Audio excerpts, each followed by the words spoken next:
Greetings, ladies and gentlemen, and welcome to this latest edition of Read TFOS, where I take old stories I've narrated and update them to modern audio standards. This particular story is called Percussive Maintenance, written by Boom Headshot 7. The Terrans, or humans as they prefer to be called, are by no means stupid, most certainly not smart, however. They are delightful to communicate with through our translators, and have a very interesting past and present within our Federation. Many cycles ago, the Federation was formed among peaceful planets, large and small, to create a web of protection and trade that covers as far as FTL travel has taken us. Our common enemy being the Omni-Flesh, that have almost as vast a network as the Federation. They've committed unspeakable evils across the vast expanse of space, and have shown no remorse, and no signs of slowing. We fight, battle, wage war, and have been successful in protecting many of our planets and solar systems. But they have also taken so many from us. They convert the survivors, put our former allies against us, resource-ravaged planets, and leave it a husk of floating despair. What's important to know about my species, as well as every other species that we've come into contact with, including the Omni-Flesh, is that we all share similar primordial soup. We're not all the same, but our evolutions all took a very similar path, even spread across the cosmos. Our brains developed at an exceptional rate after the discovery of Nextorium. This incredibly complex chemical chain is present in 99.99% of the star systems, and it specifically targets brain growth, in both size and synapses. It is a joy to observe a primitive planet to discover this. The change is so rapid and immense.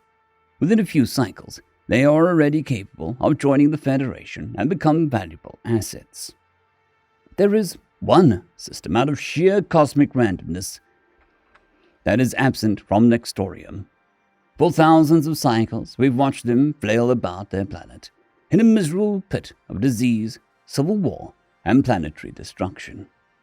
They are large creatures, although they aren't much taller than myself or my mate. Their minuscule heads look absolutely ridiculous, perched upon a massive frame. Broad shoulders, wider than my head, 2 arms and 2 legs, each individually thicker than my whole body. It took them so long to make contact, we had little hope for them being useful additions. But who are we to turn away willing allies? It was a slow and arduous task integrating them into our fleet, but even with their history of violence and mental sluggishness, they proved to be excellent transporters. Many meetings were held behind closed doors to determine if it was ethical to allow them into battle. Our battle formations are more complex than the human brain itself, some involving phase shifts at up to 900 Hz in multiple planes of motion while at FTL travel. They had shown a willingness to fight, and are always in good spirits in our formal meetings, so we allowed them in about wartime procedures. It was deemed unethical, and we relegated them to medical supply transports, which they happily accepted. Prior to first contact, little was known about their means of galactic travel, and their propulsion systems were a mystery. Upon inspection, we found their FTL systems weren't antiquated by our standards. They were completely unheard of. They had somehow harnessed the power of incredibly unstable elements by tearing their atoms apart. After this discovery, it took them many more cycles to perfect smashing 2 atoms together to create even more energy. The Federation has known solars create energy since before the Terran planet was even formed. They weren't stupid enough to stick it in a ship to shoot it across the galaxy. Our Federation ships were far more refined, sleek, fast, all with state-of-the-art quantum drives. The weapon systems were as top-notch as the drives, plasma cannons and photon beams with almost unlimited range and ammunition. The human ships were robust for sure, and to quote one of my good human friends, they're built like brick shithouse. Although they were just transport ships, they were all fitted with very rudimentary solid projectile cannons. As with any developing planet, the first round of FTL ships are usually all the same. As cycles go by, the diversity of a fleet will increase. The humans had a small fleet of 10 ships. Even small by developing planet standards. However, as I said, they were very good transporters, and we kept them under our wing transporting supplies from our capital planet to small local outposts. We keep new planets close by to keep an eye on development and keep them safe. Immediately, we realized their small armada would need to be retrofitted and redesigned. However, initial testing was disastrous, and we decided it'd be best to keep them in their interesting and somewhat dangerous ships for the time being. I worked with the humans while they were docked multiple times, and as their fleet is small, 10 ships manned by less than 500 to a ship, I was able to get to know them very well. It's important to note that although their ships were only a quarter the size of the smallest cruisers, the crew was even more minuscule compared to ours. Our cruisers house over 10,000 apiece, each crewman with a very specific purpose, and our neural net patching together a complex web of minds all working together to fly and maintain the ship. To watch a Federation cruiser in action is a beautiful thing, gliding through the vast emptiness in perfect harmony with the fleet. The human ship was blunt and imposing, even at its relatively small size. Its sharp edges, dark metallic color, and absence of any viewports beyond the cockpit gave it a sort of heavy look, even in a weightless environment. Its angry orange and red thrusters belched out far beyond its body, and we found we could not fly in close formations with them as it scorched our pristine ships. I rode in their flagship recently during a training exercise and it was one of the more terrifying experiences of my life. As the engines roared to life, the floor shook and rattled. I could feel my flesh shaking beneath my skin. My ears vibrated and rang, and as I watched their primitive monitors shake violently, the humans showed no sign of concern. Their ship felt as though it was simultaneously going to rattle apart under its own power, yet also take a Class 5 phase cannon, shot broadside, and continue on. The humans had no shield capabilities yet, but the walls were thick, far too thick to be efficient for our fleet. But it almost felt safe in a way. They had large bulkheads between every compartment, able to seal off 60% of the ship and still be functional. In an odd, rudimentary way, they were quite fascinating. During maintenance, I watched a crewman repairing a hydraulic ram for a bulkhead door. After a few moments of watching him reattach hoses and wires, we watched it close halfway and then get stuck for some unforeseen reason. After a mere second, he grunts and grabs a very large wrench and hits the hydraulic ram with all his might. The door closed smoothly. He looked over at me with my mouth hanging open, smirked and just said, "Just needed a little percussive maintenance."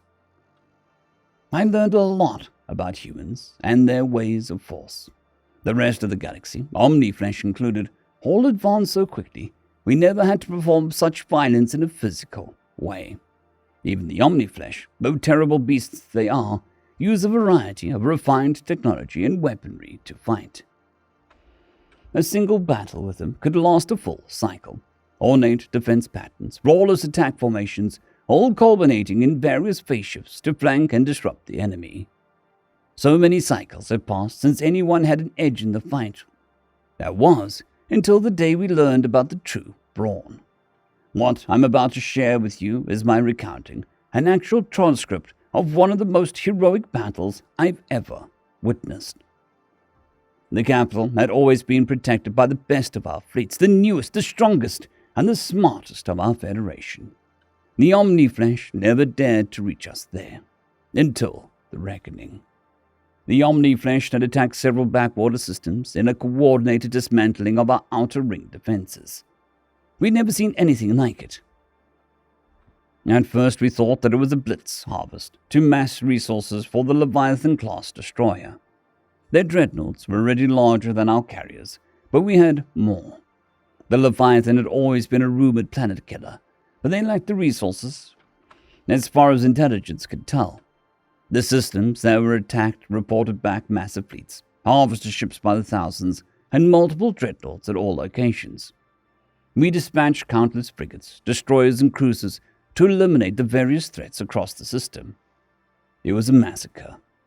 The battles lasted a couple cycles. It was the largest combined attack ever carried out by either side up to that point in the eons of fighting. The humans were ready and willing to help in any way they could. So we told them to hold tight and be ready to receive massive amounts of medical supplies once the fighting died down. I've been told the human sun and moon are the perfect distance apart so that they look the same size in their sky. When the moon phases in front of the star, it could block it out. While most of our fleet was engaged in the outer ring, I experienced this on the capital planet. The attack on the outer ring wasn't a resource blitz for the Leviathan. It was a distraction. The Leviathan was here. How could they have kept this hidden from anyone is beyond the scope of our understanding. As the Leviathan dropped out of warp, the sky turned dark. The air around me stopped moving. Only a few seconds of chilling silence were had. Then our planetary defense sirens wailed. The terror welled up in me as I made my way to my ship. They wasted no time in their attack, immediately shredding through ships still in port. For every one ship we were able to launch, another two couldn't even make the jump to light speed. They wanted to crush us, demoralize us, take our capital planet, and turn our shining beacon of hope and safety into their twisted idea of power and rule. As we jumped, we redeployed into attack patterns in an attempt to fight this monstrosity. Our complex formations were useless. We had to phase in and out so quickly that we could barely get any shots on target. Their new cannons were fast, faster than anything we'd ever come in contact with. Pinpoint accurate with a seemingly no load time. Over the comms, we heard the crackle of humans' primitive transponder. Planetary defenses, this is the UNSS George Taylor. Request order. We had no order for them. What could they possibly accomplish? They showed on our maps huddled together around the dark side of one of our moons, observing from a distance as the Leviathan continued to tear our ships apart. The commanding officer on the ground gave the order. UNS George Taylor, you have no obligation. Repeat, no obligation. Proceed at own risk. Understood, planetary defense. In my many cycles, on many different ships, I have never seen a ship connected by a neural network respond as fast as I saw those 10 hunks of metal start moving. They had no phase shift capabilities, they had no shields, and they still had projectile weapons. That did not deter them from converging on the Leviathan. Like gnats on a water buffalo, they swarmed, wildly firing hunks of metal whenever they could. Their signature on the Leviathan sensors must have been minuscule. With no shielding and simple angular hull design, they slipped in and out of the return fire. The comms were lighting up, trying to figure out the flight paths and formations. UNS George Taylor, please advise flight paths, please advise formations. What fucking flight paths? What the fuck? God damn it, Jenkins. Get the fucking railguns loaded with uranium rounds. Son of a bitch, that was close. Sorry, I'm lost. Repeat, we need your flight paths. They're working as a viable offensive strategy. They can't seem to hit you consistently. Jesus fucking crap. We don't have a goddamn flight path. Grab your goddamn stick and fly. I've heard stories about command after that last line. The humans had no idea what they were doing, and it was working. Command's collective jaw had hit the floor, and the humans were running the table on the Leviathan. The George Taylor had contact with the rest of the human fleet, but at the time Command only had contact with the George Taylor. They started to take hits, big hits, from the cannons on the Leviathan. Shrapnel floated everywhere. Battles were usually clean, up until the ship was detonated. The human ships were losing entire midsections and littering the space around the Leviathan, and yet they were still combat effective. The George Taylor took a massive broadside hit, and it started spewing oxygen into the vacuum of space. Even then, she doubled back to pelt the side of the Leviathan with more projectiles. She hailed my ship after a large hit. Well, boys, we've been hit pretty bad. Life support is gone. We're all in suits. We're also bleeding radiation through the ship. Understood, George Taylor. Sending containment. Hold tight. We broke from the action quickly. Rendezvoused with the aiding ship safely behind our moon and released a containment pod. As it hovered over them, a soft glow enveloped the ship, containing what little life support they had left as we returned to battle. Of the 10 human ships, the George Taylor was out of commission, and 3 others had fallen. I applauded their effort, but there wasn't much they could really do, other than be an annoyance while we laid into them with our heavy artillery. As the battle raged on, it was clear the Omniflesh initially wanted the planet preserved. Very little was being directed at the planet in the beginning. It became clear to them they were not going to take the planet. With all the dreadnoughts preoccupied in the outer ring, they had no way to form a landing party.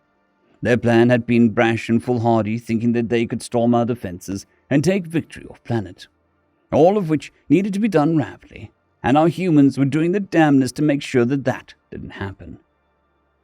The Leviathan shook alive, and from the inside, flashes of light sprang from a massive canyon down the belly of the beast, and a massive beam rifle descended from the underbelly.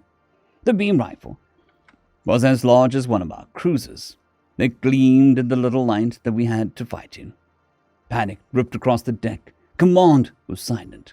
The firing had almost ceased across the entire battle as the monstrosity reared its ugly face. We knew what this was for. We knew what its purpose was. They had accepted they weren't taking the capital planet, but they weren't going to let us have it either. 1,000 thoughts raced through my mind. Family, friends, our way of life would be forever changed. Wheezing and sputtering filled the comms. George Taylor, making final approach. Command orders abort, negative. Command, fuel cell leaks rampant. No containment solution. Overloading cells. I watched the mangled George Taylor make a wide, determined pass. The thrusters raged from the orange to red, and in a flash they turned purple and white. The ship was tearing itself apart. Large pieces continued to flake off. The few ports on the ship were scorched and cracked. Command attempted to reach them in vain. Their comms were disabled, or they were ignoring them. As she ripped across our bow, it was clear where they were headed. I watched the speck of fire-breathing George Taylor impact the barrel of the Leviathan. The explosion was magnificent. Shards of metal burst everywhere, crippling the imposing weapon. The initial explosion was nothing compared to what happened next, as a large section of the barrel floated aimlessly away, where we could only see the aft section of the George Taylor buried halfway into the side of the Leviathan. Her obscenely thick armor had protected the ship enough to break through the outer walls of the Leviathan after shredding its barrel. The thrusters were an absolute spectacle. Her aft compensators were melting away as they kept overloading the system. The Omniflesh must have been at a complete loss. A tiny, unknown type of ship had currently buried itself in its underbelly after destroying its fleet's newest weapon. There was the slightest of pauses before it happened. The George Taylor's thrusters flickered out, only for a moment. They reignited for a fraction of a second in the most violent white I had ever seen before, detonating in a monstrous display of carnage. Compared to the Leviathan, it was a small explosion, but with enough damage done to the hull, her main gun crippled. They determined the best course was to turn tail and run.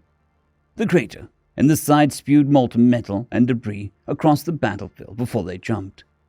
All sensors, shields, neural net training, everything wasn't enough when we met this fresh hell. The remaining human fleet regrouped in port with the rest of the Federation ships. They were the last to arrive, limping together in a small group. We had cordoned off an entire bay for them.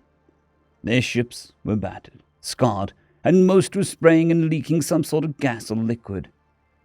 They all exited their ships, converging around their new flagship, the UNSS Thrasher, and its captain. They were met with thunderous applause, display of ceremonial cannon fire raging through the air as magnesium rounds showered the sky with silver fire. They stared in awe as we continued to applaud, yell, and cheer. Tears welled up in their eyes, and smiles broke across their faces. This minuscule planet, underdeveloped and wildly unprepared, was our savior. Memories were built that day. After that battle, during the rebuilding of the human fleet, I was able to reconnect with many of my human friends on much friendlier and appreciative terms. I'd always liked them, but more as a funny neighborhood pet, never as an equal until that day. Their tactics were interesting, to say the least, impossible to implement within the Federation formations, but they were always with us, always ready to fight, and never wavering in their courage and determination.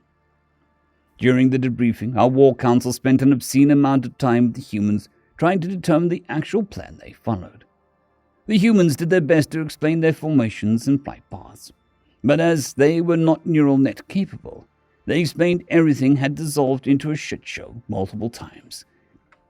Even more troubling was the humans trying to explain the George Taylor's actions which ended the battle. Combat ineffective ships are always retreated and protected to fight another day. The humans clearly did not follow the same procedure. Our finesse and meticulousness were staples of our battle plans, and as the end of the debrief approached, we learned about Brawn of a brain. Captain, we are still trying to understand the logic behind the George Taylor's lost flight path. As brave and selfless as it was, would there have been a way to get the same results without the ship detonation? We have nothing but respect for your fleet, but it is our duty to try and understand. The captain sat relaxed, arms resting on his lap, with a tired look on his face. I don't know. Sometimes you can't think about it. You just hit the motherfucker. End of story. I would like to thank our T5 members and patrons, Casper Arnholtz, John Creighton, Vidmori, 050, Dragzoon WRE, and Elijah Silvercross. Thank you very much.